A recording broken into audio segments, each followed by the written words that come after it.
谢赞美你的恩典，谢谢你赐下你的爱子耶稣基督在我们当中，透过他的受死、受苦，洗清我们的罪，也透过他荣耀的复活，让我们成为有盼望的人。主啊，我们为此献上我们的感谢。我们来到圣殿敬拜上帝，求主帮助我们，可以把我们的心安静下来。那我们将我们的渴慕，将我们的敬虔表露出来，让主得到喜悦，并且赐下你的恩典在我们当中。主啊，我们恳求您保守眷顾今天所有服事的众同工，让我们借着我们手所做的工来荣耀你的圣名。也恳求您与在座所有的弟兄姐妹同在，让我们的敬拜合你心意。祷告奉耶稣基督的圣名求，阿们。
亲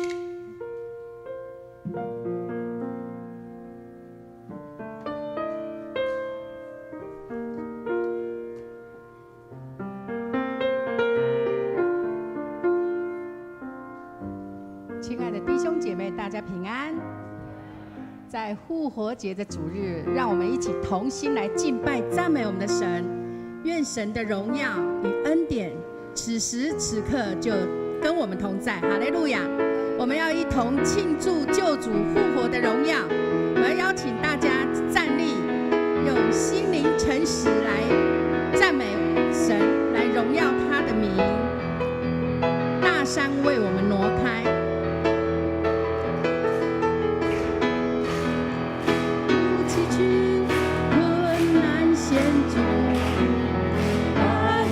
心中知道你一直都在，不能明白为何担子重担，但我始终相信你一直牵着我。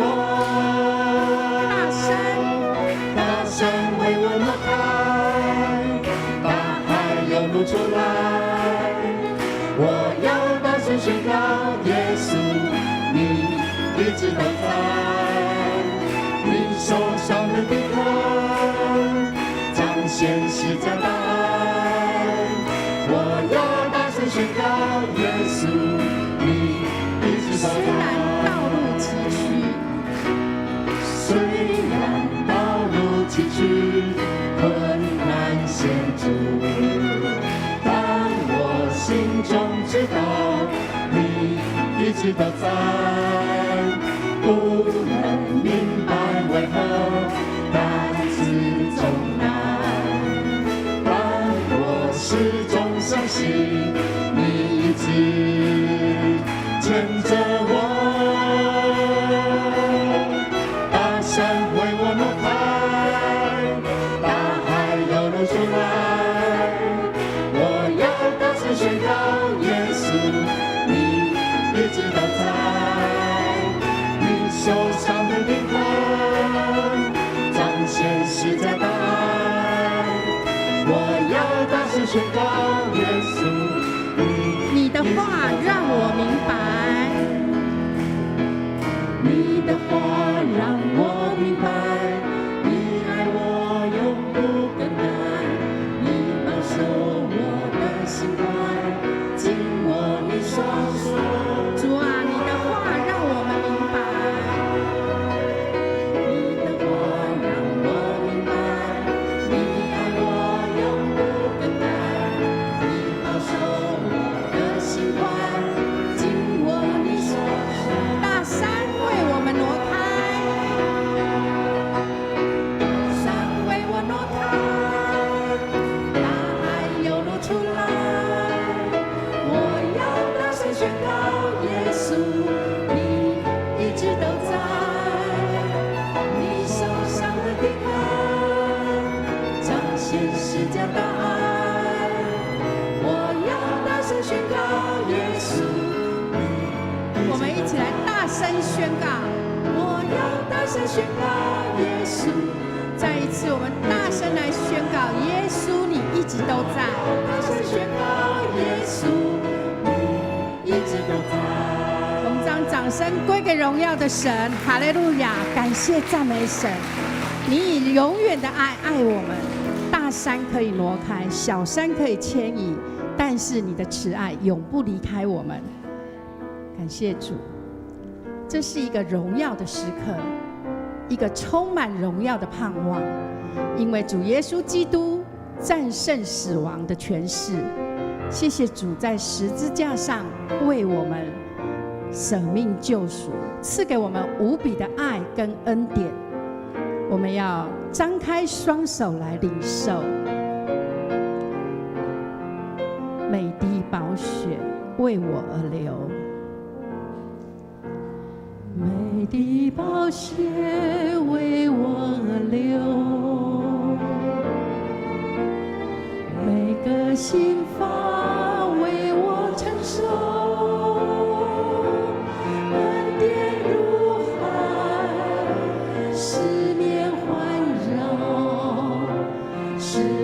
羞愧时，你仍拥抱着我。主耶稣，主耶稣，你永远如此深爱着我。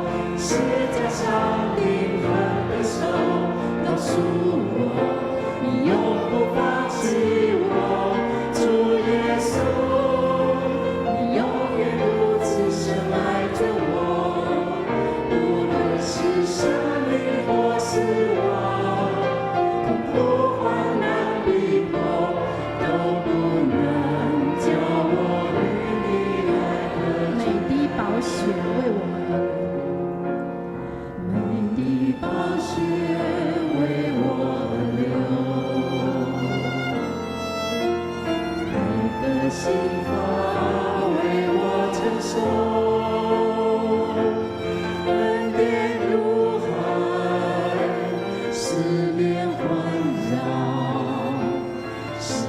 羞愧时，你仍拥抱着我。主耶稣，你永远如此深爱着我。世界上平衡的手告诉我，你永不放弃我。主耶稣，你永远如此深爱着我。无论是生命或死亡，困苦患难逼迫，都不能叫我与你爱隔绝。何等长阔，何等高深，何等长阔，何等高深，天地的多高，你爱多浩大，无法测透，永远无尽头。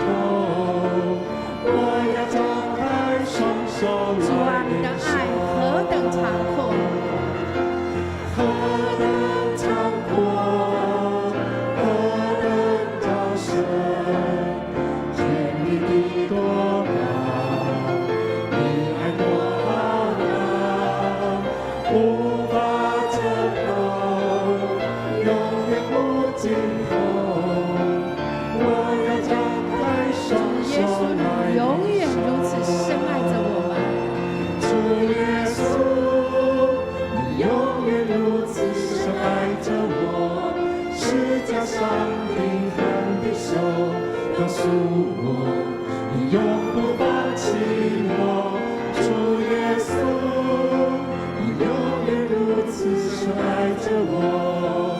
无论是生命或死亡，困苦患难逼迫，都不能叫我与无论你爱是生命或死亡，无论是生命或死亡，困苦患难逼迫，都不能叫我与你爱无论是生命或死亡，无论是生命或死亡，困苦患难逼迫，都不能叫我与你爱隔绝。耶稣，谢谢你的爱，谢谢你的十字架，让我们被爱包围，全然得医治，得痊愈。因为你活着，我们就大有盼望。因他活着，我能面对明天。因他活着，不再惧怕。我深知道。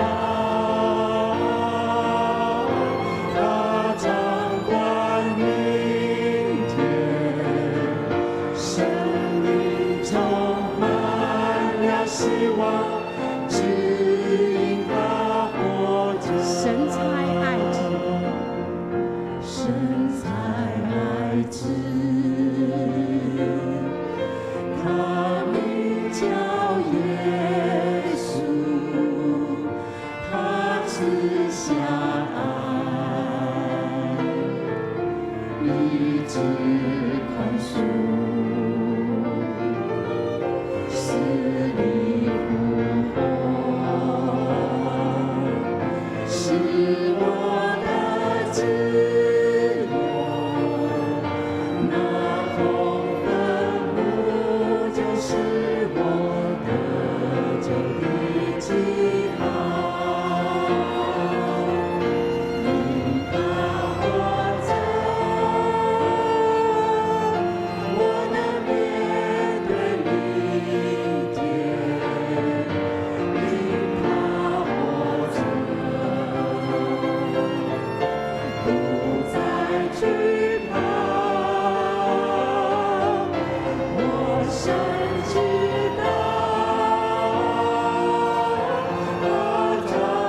称他耶稣，他赐下爱，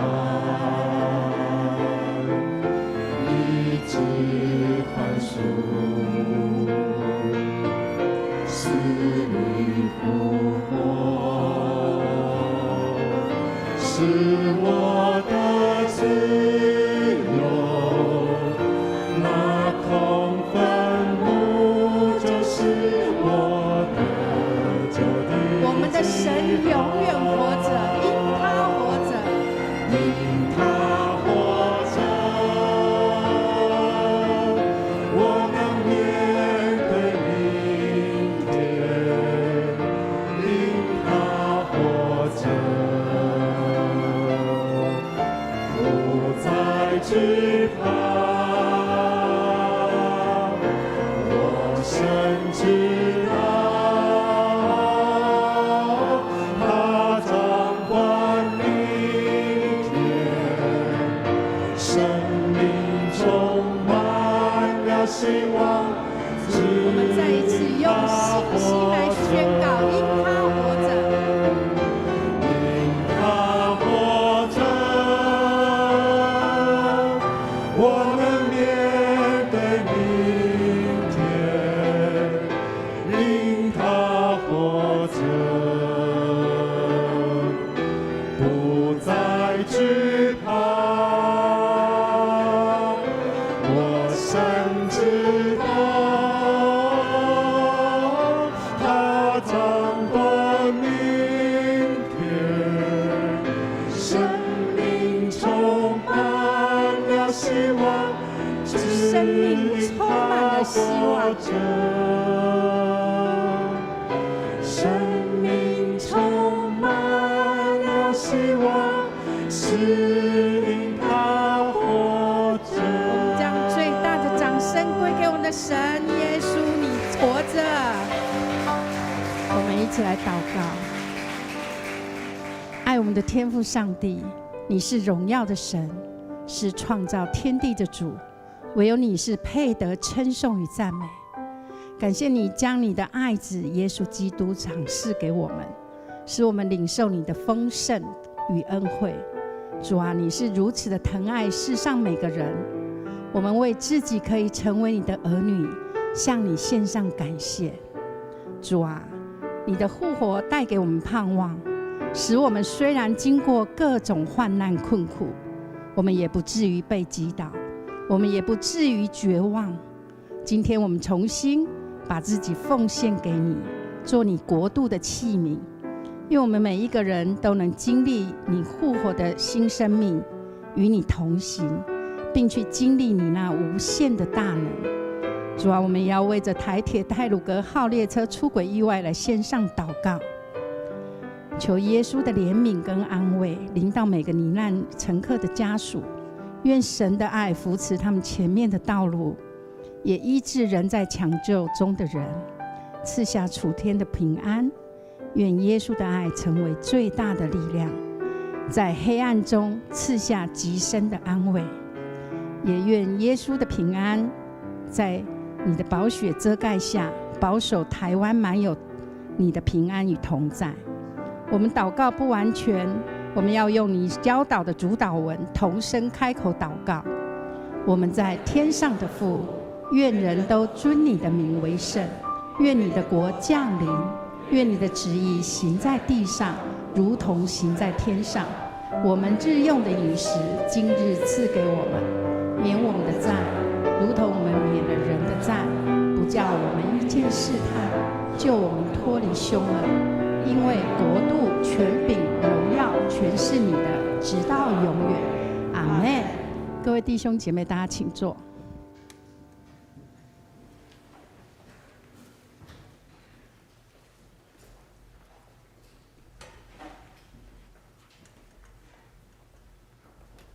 感谢主。此刻我要来攻读圣经马太福音28章1到10节，请翻开手中的圣经，现代翻译本53页，马太福音28章第1到第10节。过了安息日，星期日黎明的时候，抹大拉的玛利亚跟另一个玛利亚一起到坟地去看。忽然有强烈的地震，主的天使从天上降下来，把石头滚开，坐在上面。他的容貌像闪电，他的衣服像雪一样洁白。守卫们惊吓得浑身发抖，像死人一般。那天使向妇女们说：“不要害怕，我知道你们要找那被钉十字架上的耶稣，他不在这里。照他所说的，他已经复活了。你们过来看安放他的地方，你们赶快去告诉他的门徒，他已经从死里复活了。他要比你们先到加利利去，在那里你们会见到他。要记住我告诉你们的话。”妇女们就急忙离开了坟地，又惊讶又极欢喜，跑去告诉他的门徒。忽然，耶稣在路上出现，对他们说：“愿你们平安。”他们上前抱住他的脚拜他。耶稣对他们说：“不要害怕，去告诉我的弟兄，叫他们到加利利去，在那里他们会见到我。”愿神祝福听他的话而去行的人。此刻，我们请蔡主任牧师来传讲信息，耶稣复活的见证人2位玛利亚。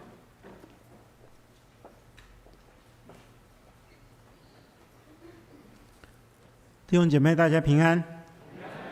今天是复活节，感谢上帝主耶稣基督已经复活了。那我们每一年都在过复活节，不知道你今年有什么不一样？今年的复活节有没有什么特别的地方？还是每年都一样？我们都知道所有属灵的事物最怕一件事情，就是怕形式化。我们每一年都在过同样的节日，会不会过到某一种程度就麻木了？那我们都知道，复活节对于我们的信仰来说是非常重要的节日，但是有时候过节过太多次，反而会使我们忘记这个节日对我们来说的意义。所以今天我们要借着这个复活节，牧师要用这段经文来跟大家一起分享。希望我们今天在敬拜上帝之后，我们出了教会之后，我们会有一个不一样的身份，不一样的复活节。在领受上帝的话语之前，我们同心来祷告。亲爱的天父上帝，我们感谢赞美你的恩典，您赐下耶稣基督成为我们生命的救主，借着他的受死，借着他所流出的宝血，我们的罪得到洗清，也借着他荣耀的复活，我们每一个人成为有盼望的人。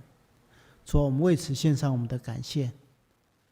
我们也恳求主，你将主耶稣基督复活的生命放在我们的生命当中，让我们可以借着我们的生命来荣耀复活的主。我们此刻要领受上帝的话语，借此来得到激励、帮助，调整我们的生命。求主帮助我们，我们预备好我们自己，求主引导保守前面的路。这样祷告，奉耶稣基督的圣名求，阿们。那我们首先来看一看，万一如果没有耶稣基督没有复活，那会变成怎么样？如果耶稣基督没有复活，那我们今天聚集在礼拜堂，我们就是来参加一个告别式。我们只能纪念耶稣基督为我们受死，我们每一个人怀着哀伤的心来纪念他而已。但是因为耶稣基督复活，所以我们刚才在敬拜赞美的时候，我们高举双手来宣告主耶稣基督已经复活。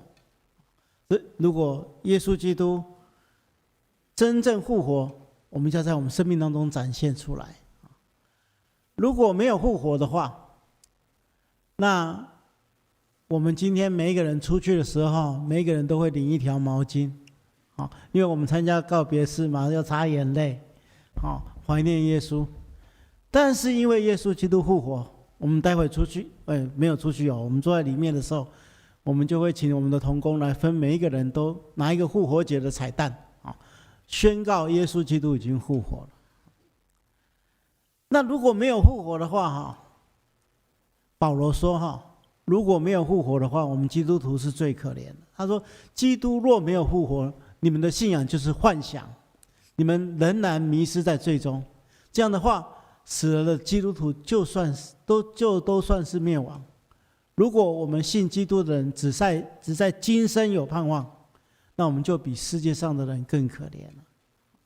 所以如果没有复活，我们每一个耶稣基督的门徒是最可怜的，因为我们怀抱一个梦想，对不对？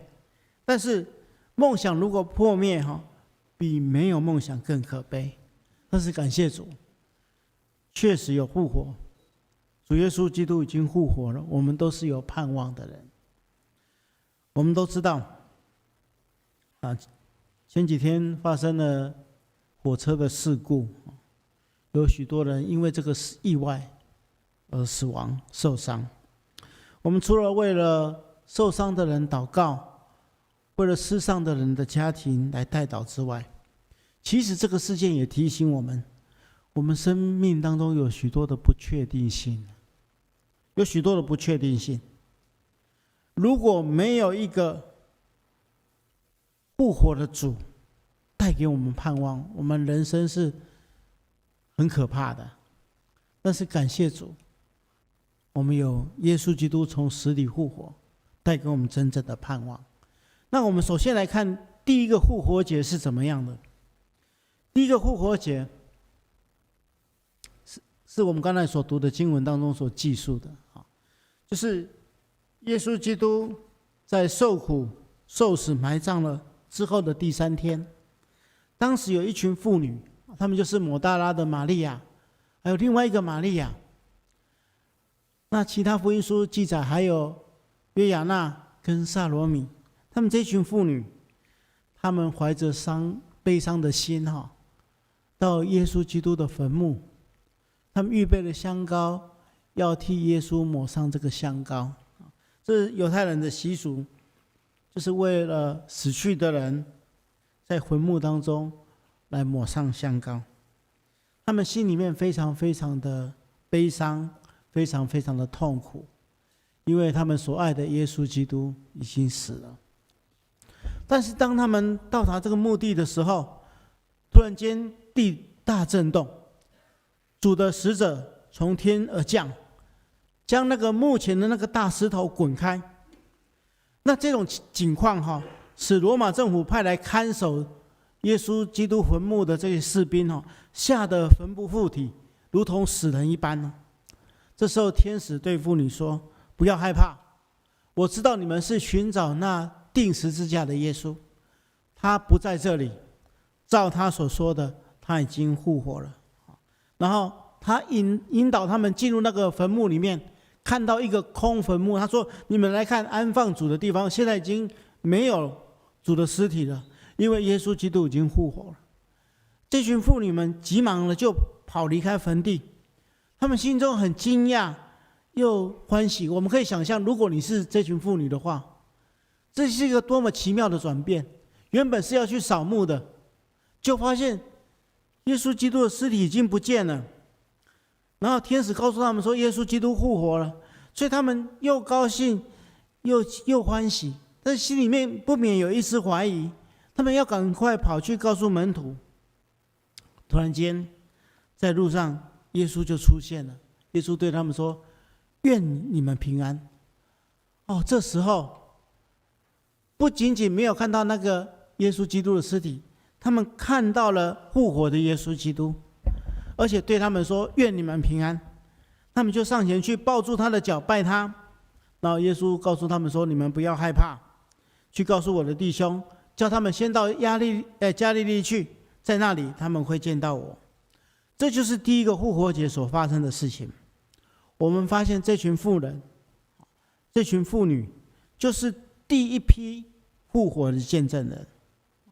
所以我们如果自己立约也要成为一个复活的见证人，我们就要透过这群妇女她们的不一样的改变，我们来学习。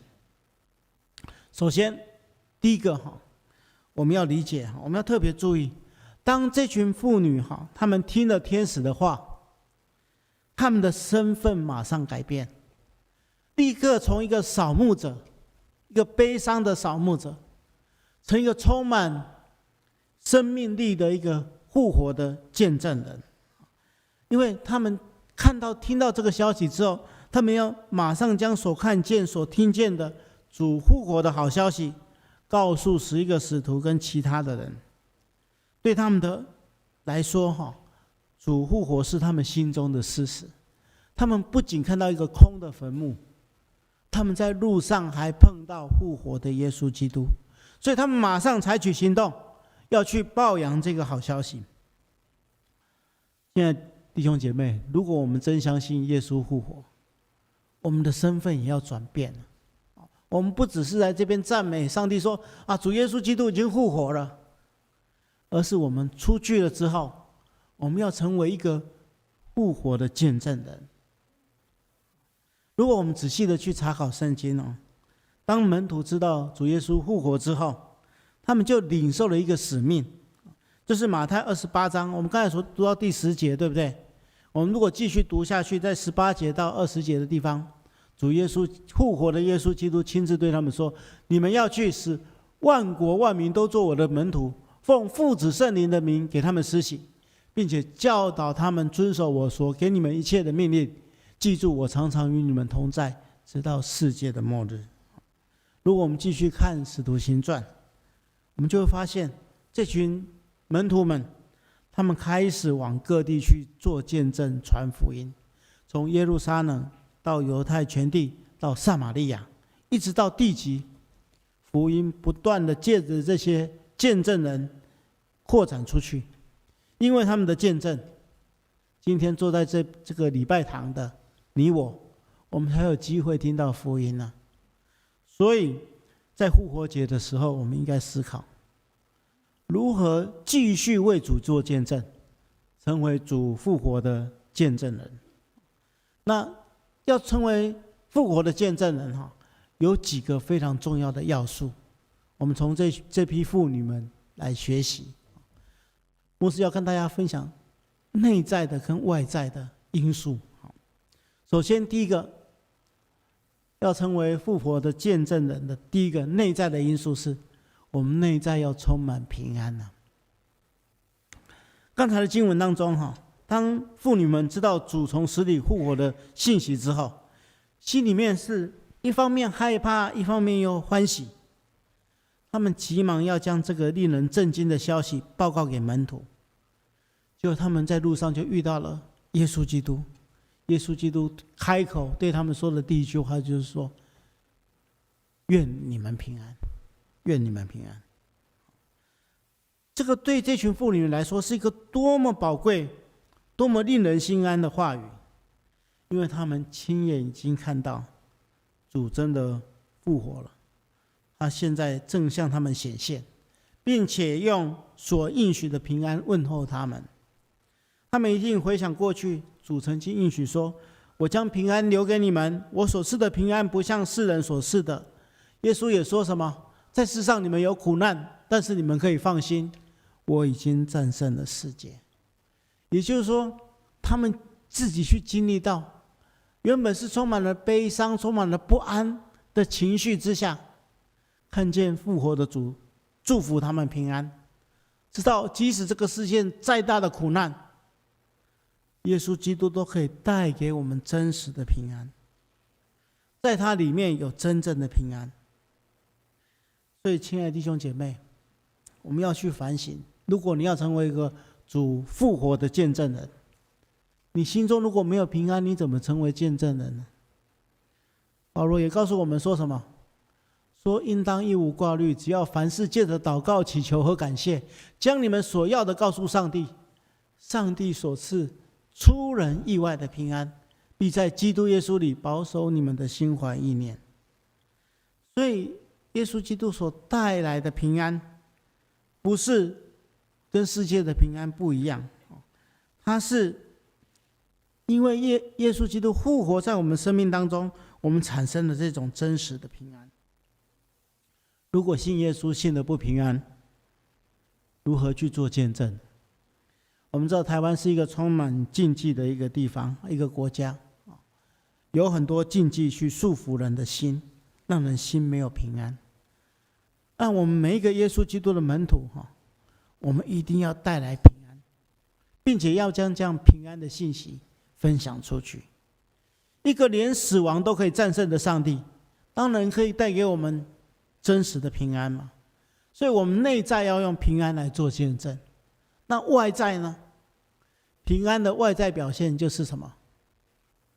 就是充满喜乐了。死亡带给人无限的哀伤，但是复活却带来无比的喜乐。我们看到这群因为主被钉十字架死埋葬而极度哀伤的妇女，他们获知主已经复活的时候，心里面马上转变成大大的喜乐。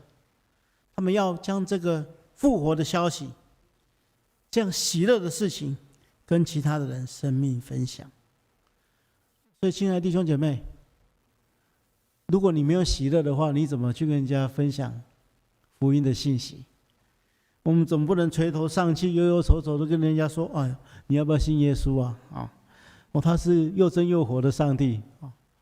我们当然不是这样，我们要用喜乐的生命去分享嘛。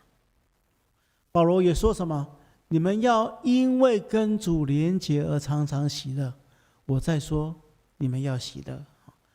保罗甚至命令我们基督徒要喜乐，因为喜乐是跟复活的主连结的一个非常重要的外在表现。但是我们生活在一个困顿的世界当中，有时候常常会带给我们不喜乐嘛。所以牧师要跟大家分享几个重要的秘诀，你们把它记在心里面。那这样子我们就可以从内在发自我们的平安跟喜乐。首先第一个喜乐的秘诀，牧师要跟大家分享，就是说我们每一个人的生命当中都会有遗憾嘛，有时候我们也会被过往的一些经验所伤害。我牧会这么多年，我最常听到人埋怨的一句话就是说，如果可以重来一次的话，我会怎么样？如果我当时怎么样怎么样就好了，如果我当时不怎么做，那就会怎么样如果我没有遇到这个人，我就会怎么样。我常常听到很多人为这些过去的事情在埋怨，但是你要理解一点，我们在说这些话的同时，我们要知道一个事实，我们在座没有一个人可以把过去重新再活过一次，就不可能再回复到过去啊。我们一定要知道这个道理。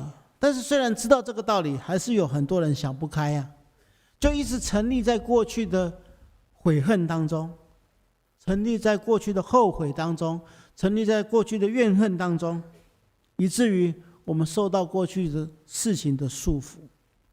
我们要知道，一个人做错的事情，他为了这个事情而感到难过，这个是自然而然的。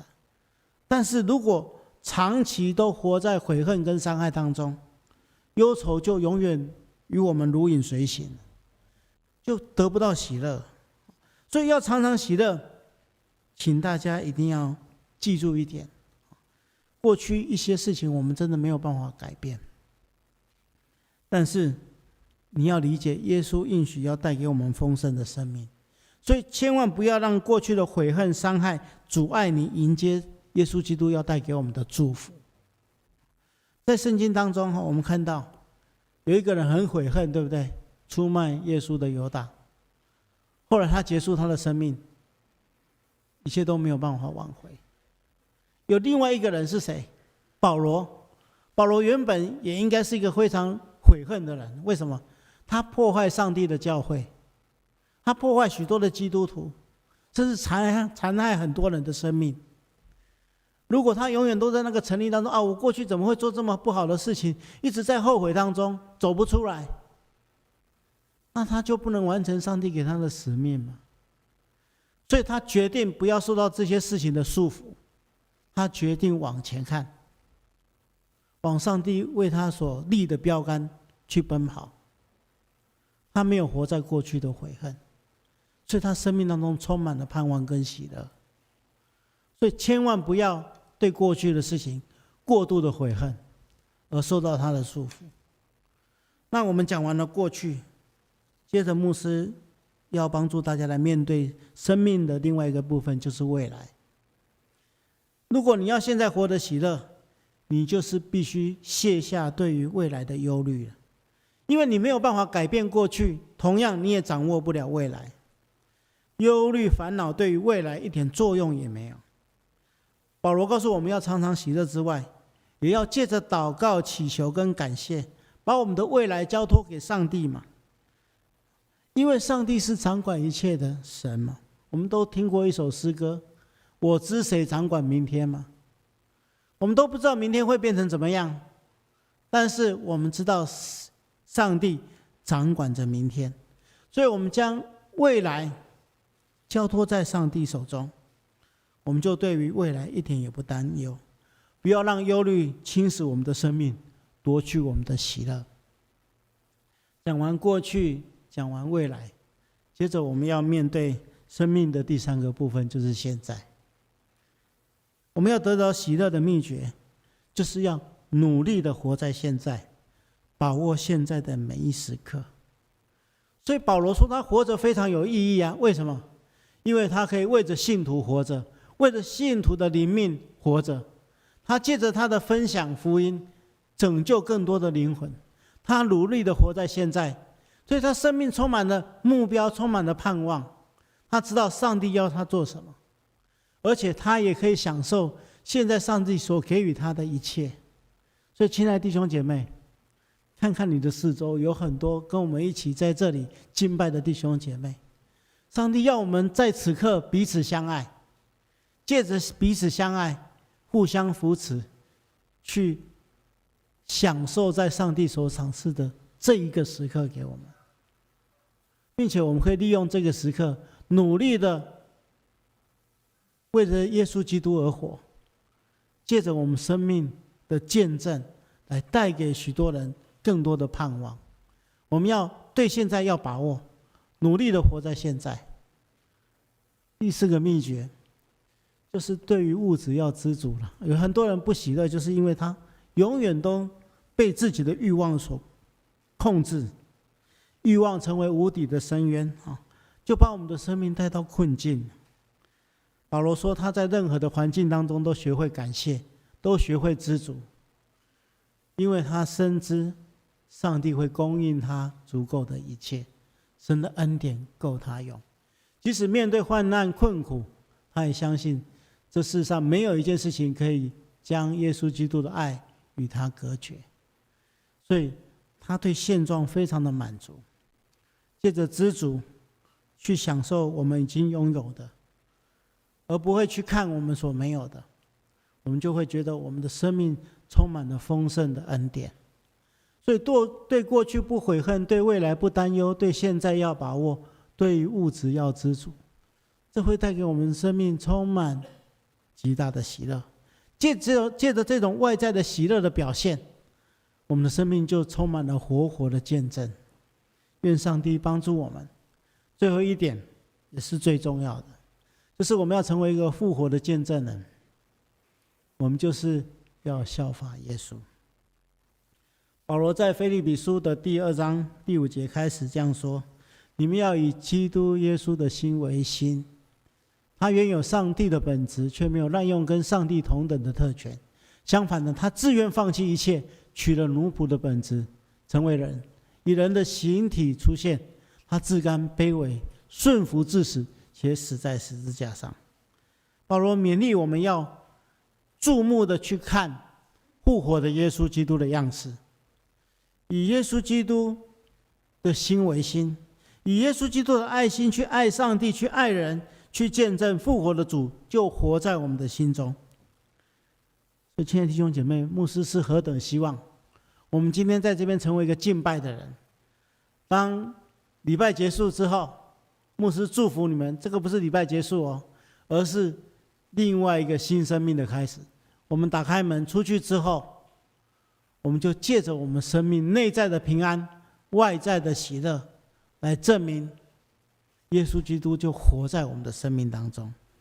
复活的主使我们不再自私，使我们更珍惜生命、尊重生命，使我们更能够为主耶稣基督活出复活的样式。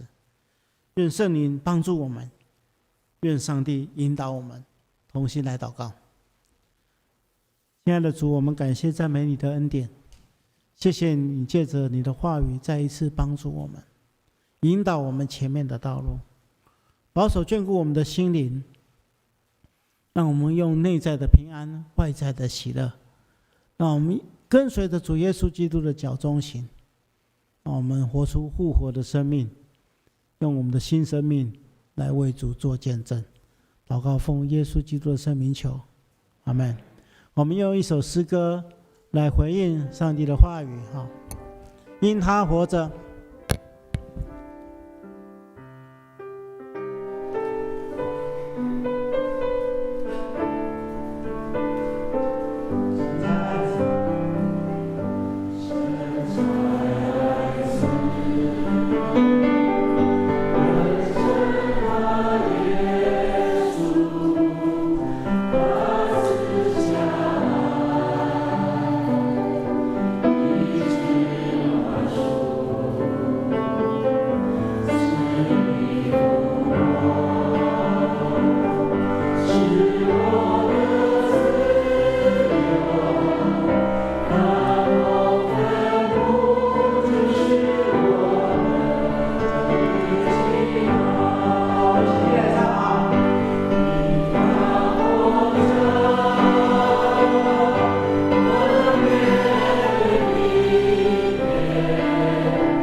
感谢亲爱的主，我们知道你已经从死里复活，要带给我们生命的盼望。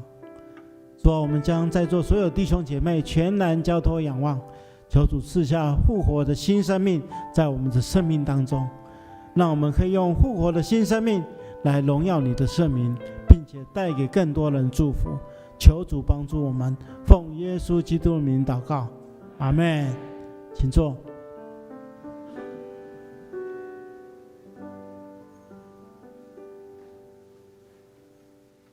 此刻我们要来奉献。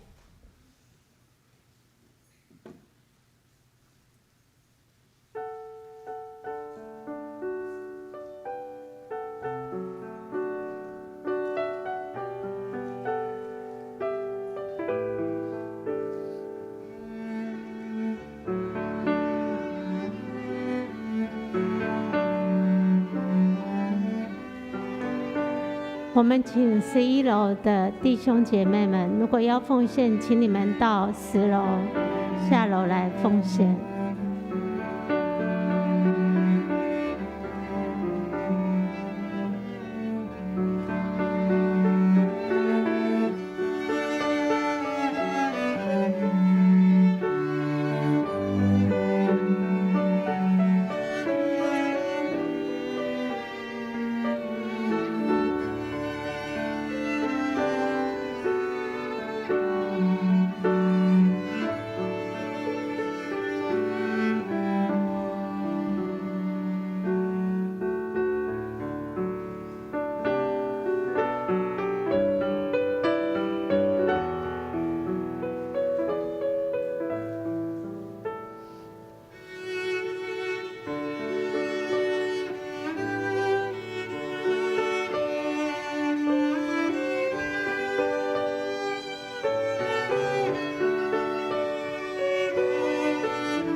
一起来感谢，请起立。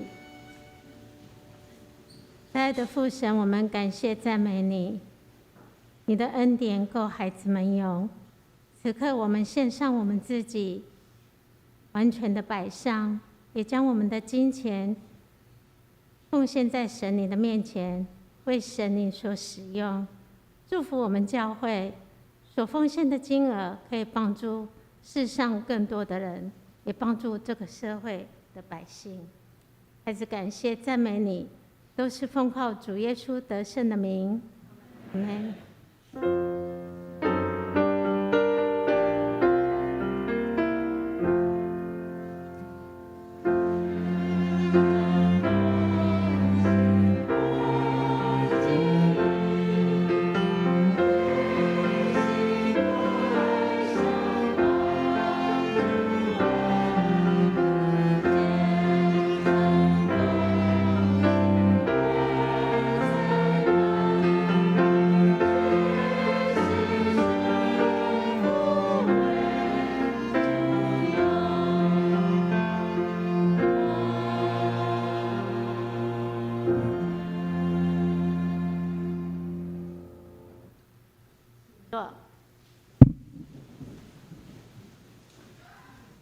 此刻我要来报告，请翻开周报。今天本主日是复活节，让我们以感恩的心来欢庆主耶稣基督已经战胜死亡的权势，救赎我们，赐给我们无比的爱跟恩典，也让我们在这一段环狱期间，因着对上帝的信靠与交托，能够拥有真实的平安与喜乐。我们在礼拜中会分送给每位弟兄姐妹一颗彩蛋。等一下，我们请服侍的同工到外面，等我报告完之后，他们会进来发给每一个人一颗彩蛋。请你们坐着，不要移动。本主日为总会是本会所定的教会学校纪念主日，我们邀请兄姐们同心来关心总会属下的淡江中学、真理大学、马街医护管理专科学校，还有马街医学院等教会学校的校务教学以及学生的信仰学习，我们一起来关心代祷，祝福他们所做的一切都能荣神益人。我们再来看到肢体关怀，本会会有胡夏萍姐妹，也就是王彦君弟兄的妻子的妈妈李素珠女士，于3月18日安息主怀，定于4月6号礼拜二上午10点，在御殿原境界纪念会馆追思厅，在中立举行公祭，请兄姐关心。愿神上帝安慰遗族。本会会有陈居彩姐妹的妈妈陈杨淑英女士，于3月28日安息主怀。周报上所写的日期有误，请大家注意一下。定于4月14日下个礼拜三的上午10点，在第2殡仪馆景仰楼至善视厅举行追思礼拜，请兄姐关心代祷。愿上帝安慰遗族。本会会有苏凤儿姐妹，也就是陈元和弟兄的妻子，于3月29日安息主怀，定于4月5号礼拜一上午8点，在市立第1殡仪馆举行入殓告别礼拜，请兄姐关心代祷，愿上帝安慰家人跟遗族。我们也恭喜本会会有朱妍妮姐妹、陈美树姐妹的女儿和陈厚全弟兄，定于4月10号这个礼拜六的下午3点，在10楼礼拜堂举行结婚典礼。愿上帝赐福新人和他们的全家。也恭喜本会会有吴义轩、吴妮珍、康丽于3月26日喜获千金。愿上帝眷顾新生儿。在儿少牧区的消息大专讲座，从世界看台湾，从台湾看世界，请大家留意来参加，在4月11号早上10点半109号202教室，还有高中组的专讲何去何从、生涯规划指引对象，邀请高中大专家长们在4月18号早上10点半，在109号1楼。有邀请到中原大学的荣誉教授来专讲，王焕山教授，他也是台湾浸信会的学院的董事。还有品格篮球班第2季招生，有限制人数，还有就生上期需达80%出席率方可报名，请大家注意。还有第2期的桌球班第2季招生，也欢迎大家注意来参加。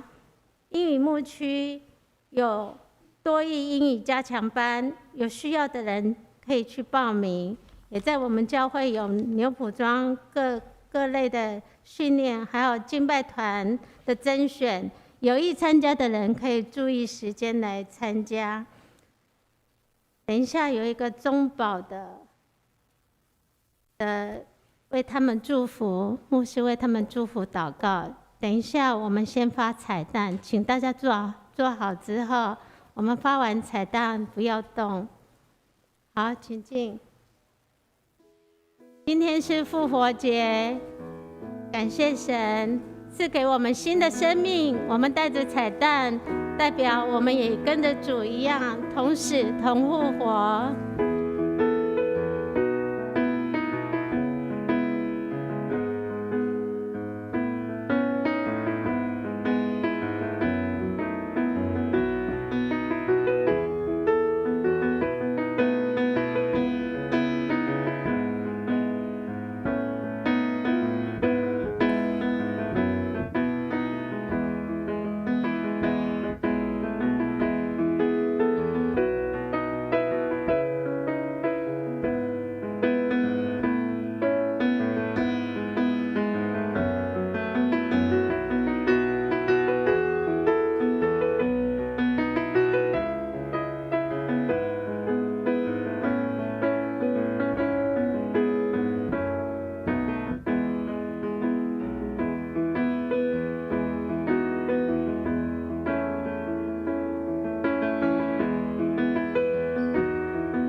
好，我们这一期4到6月的中保代祷事工要开始推动。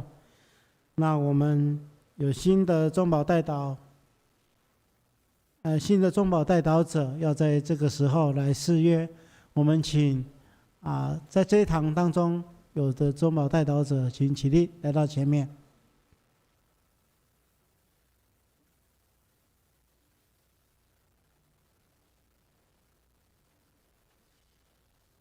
我们前面站一排哈。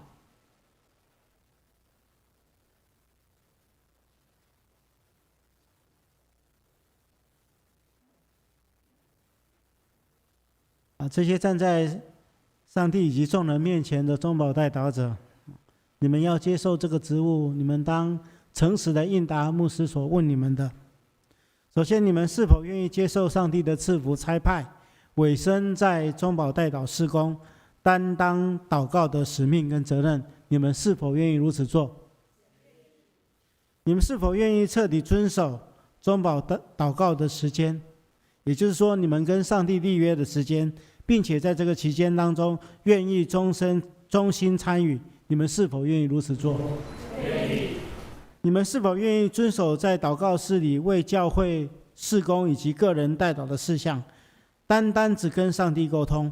除了已经在教会公开的代祷事项之外，所有的代祷内容必须向人保密。你们是否愿意如此做？愿意。这时候牧师要来宣告跟祝福。我奉耶稣基督的名以及台湾基督长老教会双联教会小会的权柄，设立你们成为教会的中保代祷者。你们当谨慎你们本身的行为，以及你们所做的一切，常常关心并且忠心的服侍，尽力在主的工，透过这样子来荣耀上帝。奉耶稣基督的名祝福，阿们。好，请你们向后转，好，我们给他们鼓励一下。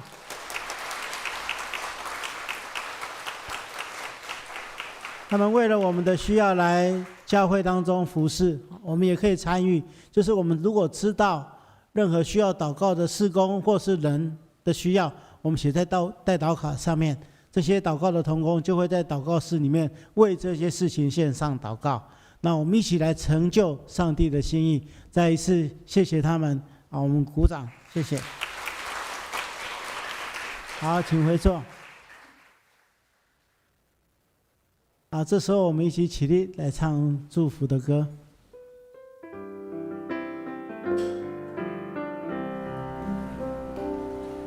求主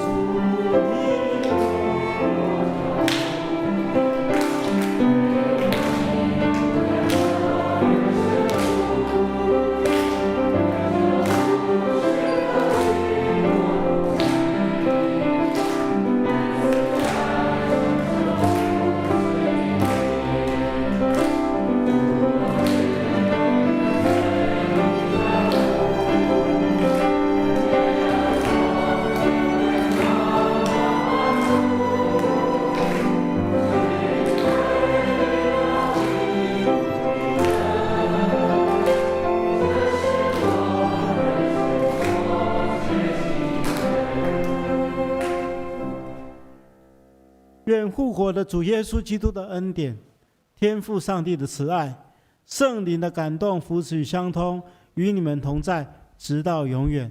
阿们。我们互相请安问候，愿上帝亲自赐福。